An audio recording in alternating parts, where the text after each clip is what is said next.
Nous allons utiliser la calculatrice Numworks pour tracer une courbe représentative d'une fonction ou construire un tableau de valeurs que l'on pourra utiliser pour placer des points sur un graphique. Alors, avec cette calculatrice Numworks, vous allez donc sur la maison et vous allez choisir ici le menu fonction. Vous validez avec exécute et vous arrivez avec ce graphique là. Vous avez ajouté une fonction, donc il y a déjà f de x qui est écrit, et il ne reste plus qu'à rentrer l'expression de la fonction. Donc vous appuyez sur x, je vais le faire avec la fonction carré, avec la fonction carré c'est x au carré, donc on appuie sur x ici. La variable, elle se fait avec cette touche-là, avec la touche xnt. Et on va le mettre au carré ici, x au carré, c'est validé, on valide avec la touche exécute, et la fonction, elle est validée ici. On pourrait rajouter une autre fonction, etc. Vous voyez que ici, avec cette calculatrice, vous avez tout qui est sur l'écran. Vous pouvez tracer le graphique ou afficher les valeurs. Afficher les valeurs, c'est donc le tableau de valeurs, en fait. Alors, on y va avec les flèches. Ici, je vais afficher les valeurs, je vais dire exécute, ici, voilà, ça me donne les valeurs à partir de 0, 1, 2, 3, 4. Alors moi, ce n'est pas particulièrement ce qui m'intéresse, je vais changer un petit peu l'intervalle, j'aurais pas voulu commencer à partir de 0, donc avec les flèches, on remonte et on va sur régler l'intervalle, on met sur OK, et ça nous demande donc le début de l'intervalle et la fin de l'intervalle.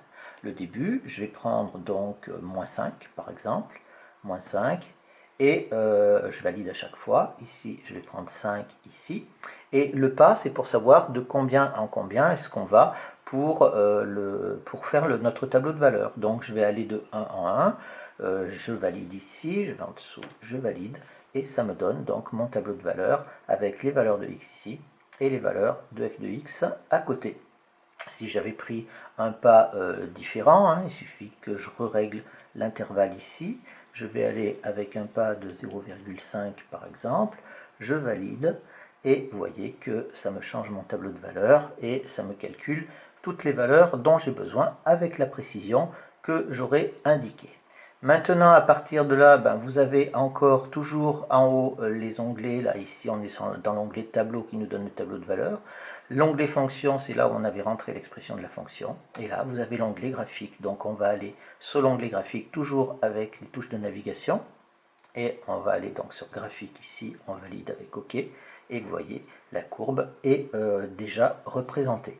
Alors, si je veux représenter la courbe ici, avoir quelque chose d'un petit peu plus, plus visible, eh bien je vais aller ici en dessous sur les axes. Je peux me débrouiller pour avoir autre chose au niveau des axes. Donc je vais appuyer sur OK sur les axes et je vais indiquer les valeurs minimales pour X et maximales et les valeurs minimales et maximales pour Y également.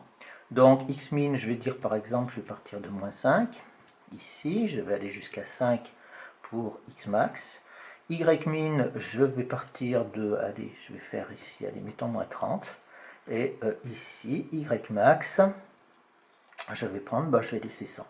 Exécute.